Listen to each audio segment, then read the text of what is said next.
mengalami proses pelumpuhan, pelemahan instrumen kontrol dalam bentuk apapun. Parlemen tidak berfungsi dengan baik, BPK-nya sangat politis sebagai Supreme Audit Body. Bahkan yang namanya The Guardian of Constitution, MK pun dilumpuhkan begitu rupa dengan berbagai cara.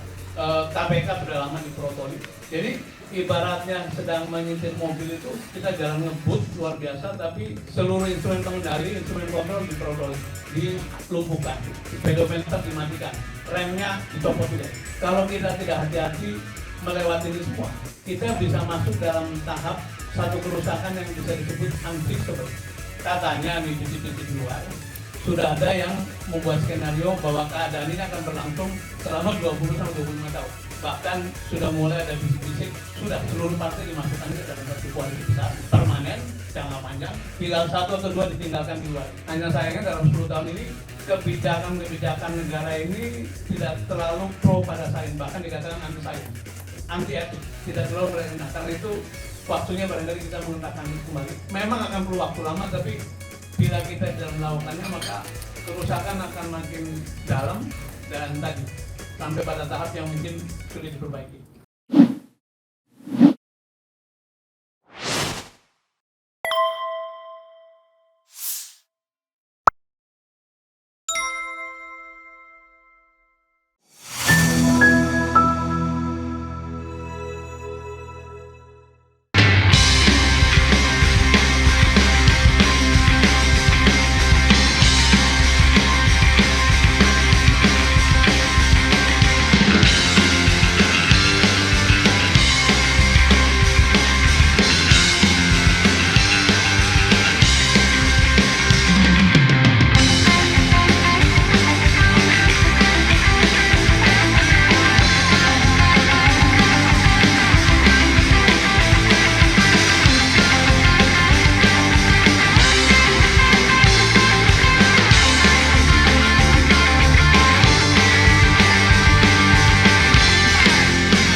Dengan assalamualaikum warahmatullahi wabarakatuh.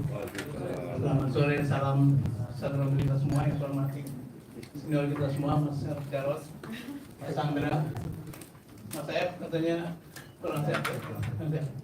Tapi di sini banyak sekali pembicara, gitu nanti kita minta bicara juga. Ada Pak Sumatera, Mas Hafnul Khairon, ada Mas Runtonga, ada Mat Jumur dan lain-lain. Saya ditugasi untuk membuka sedikit ya, memberikan satu pandangan soal berkaitan dengan kepemimpinan etik. Jadi sekarang sedang beredar satu video yang berisi analisisnya Farid Zakaria. Farid Zakaria tiap minggu malam punya program namanya CBS di CNN. Salah satu cuplikannya adalah membahas demokrasi kita sekarang ini dan penuh dengan atribut negatif ya. Di sana disebut immorality, disebut elit nepotisme yang luar biasa. Kemudian presiden kita disebut sebagai master of co-optation dan lain-lain. Nah, saya ingin membuka dengan satu pandangan bahwa saya percaya bahwa leadership does matter. Kepemimpinan itu yang membedakan apakah suatu institusi itu bisa maju atau tidak, merah hitamnya satu bangsa atau negara, maju mundurnya satu institusi.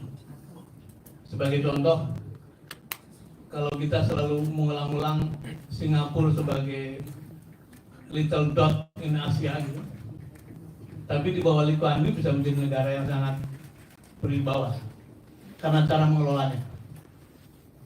Tapi banyak sekali negara-negara yang ukurannya besar, rakyatnya, penduduknya banyak, resourcenya juga luar biasa, tapi tetap tidak dihitung dalam percaturan. Itu karena kepemimpinan. Pada waktu COVID kita mengenal seorang Perdana Menteri namanya Jacinda Ardern dari New Zealand ya, yang belakangan mundur karena alasannya sangat simpel. Dia merasa bahwa untuk berperang sebagai pemimpin negara secara total, maka tidak lagi orang tuh punya waktu untuk dirinya sendiri.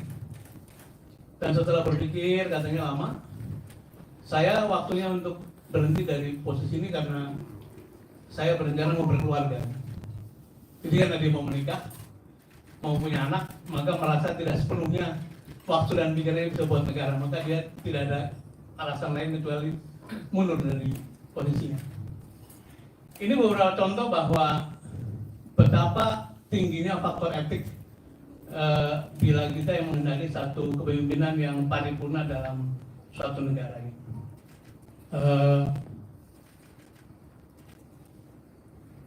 Ada satu riset bahwa makin tinggi posisi pemimpin itu, yang mengaturnya bukan lagi aturan yang rigid. Ini saya orang manajemen, jadi kalau pekerja paling bawah itu yang mengatur SOP yang rigid, standar operating procedure, kayak cookbook, kayak buku masak gitu ya. Kemudian begitu ke manajemen menengah mungkin sudah lihat policy atau kebijakan-kebijakan. Tapi begitu jadi top management, you are the policy, you are the rule, you are the regulation. Karena Anda bisa menulisnya sendiri sesuai dengan kemauan. Karena itu pada tingkat paling tinggi yang mengatur atau meregulate atau mengguide seorang pemimpin adalah etik.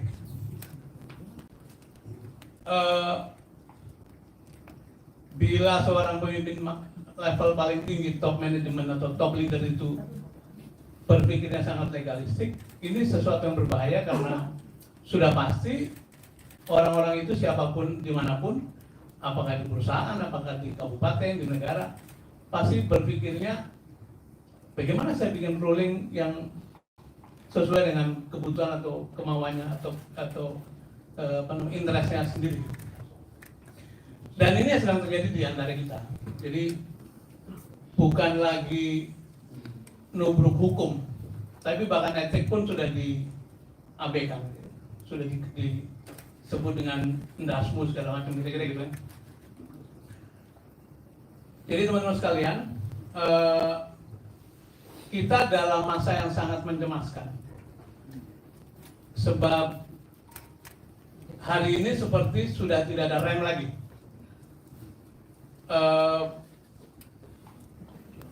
Dalam waktu 9 tahun atau menuju 10 tahun ini, kita menyaksikan, mengalami, saya kira sharing dengan pandangan-pandangan para pembicara yang lain, mengalami proses pelumpuhan, pelemahan instrumen kontrol dalam bentuk apapun.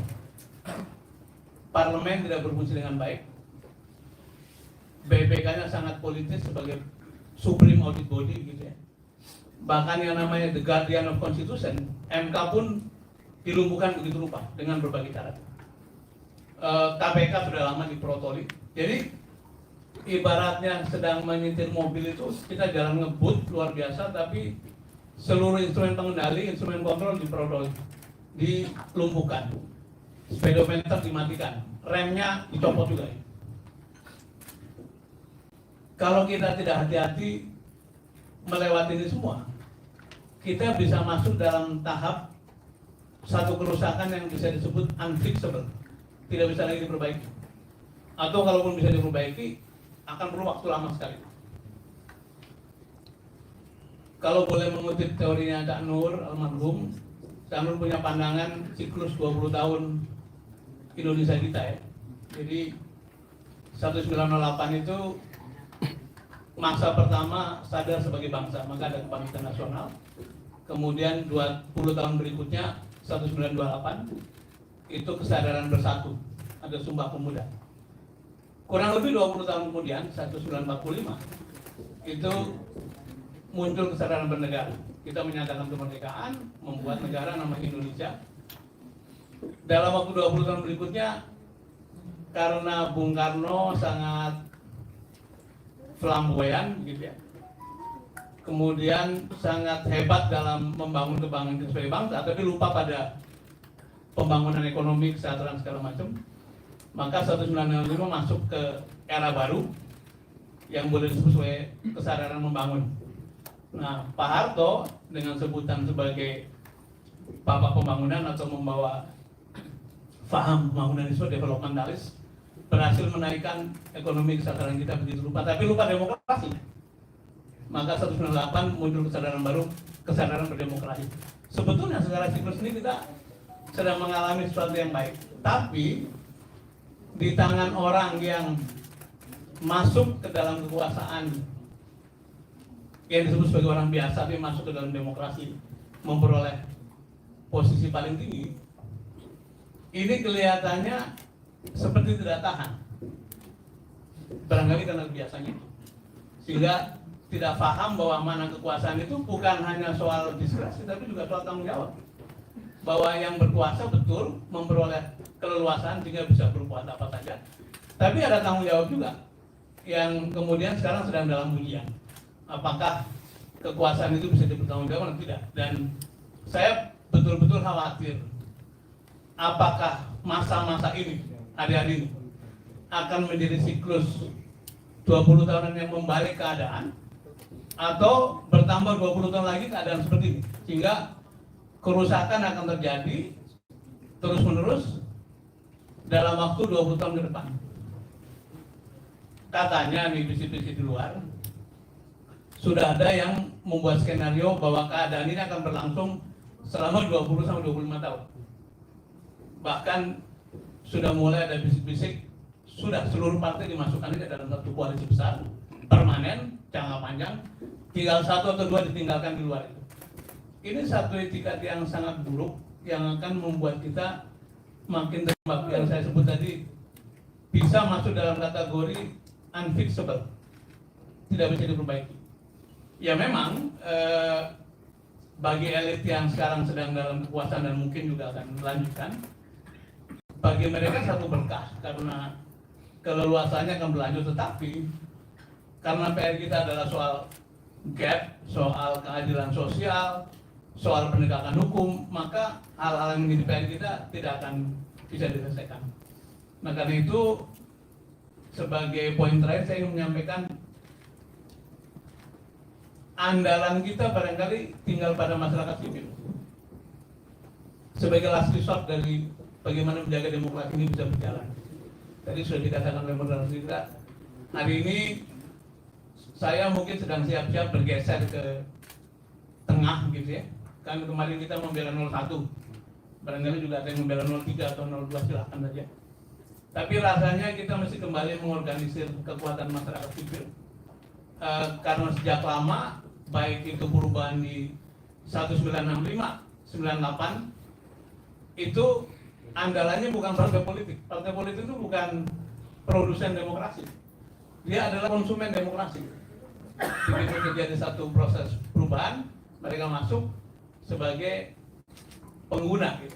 Nah kita rasanya ini waktu hadir yang baik untuk kembali mengonsolidasikan kekuatan, dan mungkin kalau kita basisnya adalah etik, moral, pengetahuan, sains, sebetulnya stok kelas menengah yang mengalami pengentasan itu sudah cukup besar dibanding 20 tahun lalu.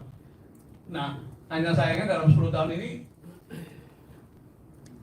kebijakan-kebijakan negara ini tidak terlalu pro pada sains, bahkan dikatakan anti sains, anti etik, tidak terlalu berani. Nah karena itu waktunya barangkali kita mengentakkan itu kembali. Memang akan perlu waktu lama, tapi bila kita tidak melakukannya maka kerusakan akan makin dalam dan tadi sampai pada tahap yang mungkin sulit diperbaiki.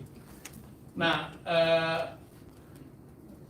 saya kira menjahit berbagai warna untuk kembali menyatukan kekuatan itu menjadi PR kita sekarang ini, dan mudah-mudahan hari-hari ke depan akan muncul banyak sekali inisiatif yang makin saling memperkuat.